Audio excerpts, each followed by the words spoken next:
Okay, so on this episode of Close to Carnivore, I want to discuss a little bit about how I sort of collect my data and document the process as far as being on a carnivore diet and uh, how it sort of comes together with weight loss and blood sugar. So when this started, at first it was strictly about weight loss, and I had a little piece of paper on my refrigerator, and I started off at 222. Obviously, the date today is January 30th.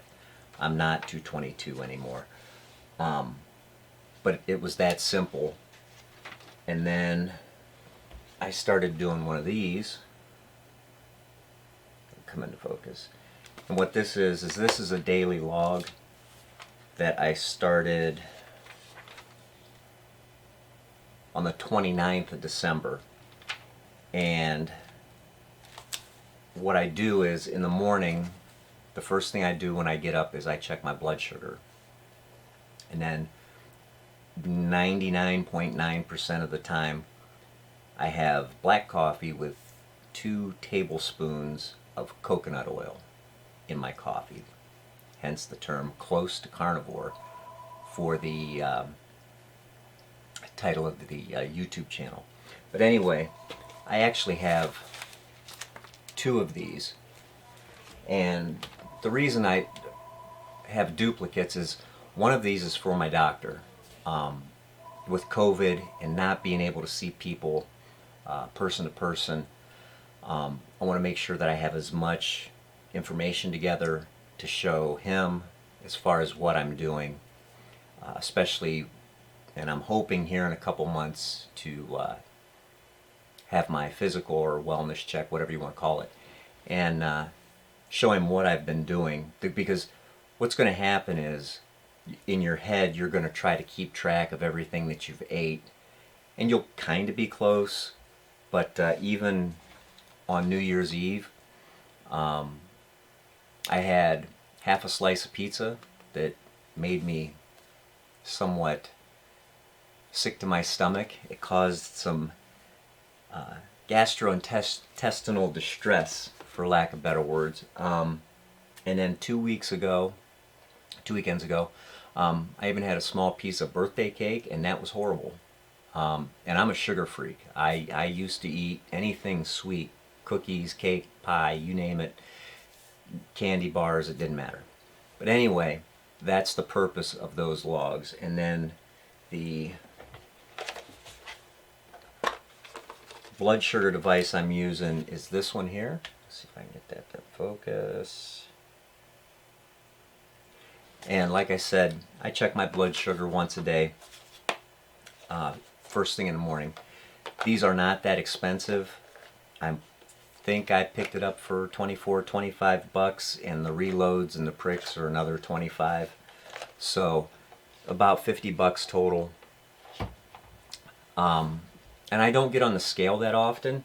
If you look at the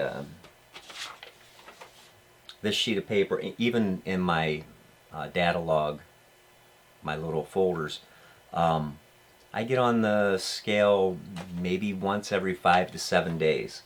I've never gotten on the scale yet where the number didn't go down. So that being said, if you're one of those people that gets very discouraged with getting on a scale, don't get on a scale. What you are going to notice is that first few weeks you're going to have some issues with the bathroom. It does pass. I had a lot of problem the first couple weeks with coming off the sugar, because I don't have any problem saying I'm a sugar addict. And I will be a sugar addict in recovery for the rest of my life. But that being said, that's the process that I'm using as far as keeping that information together. That way I can look back through it. I bought keto strips, and I use them maybe twice a week.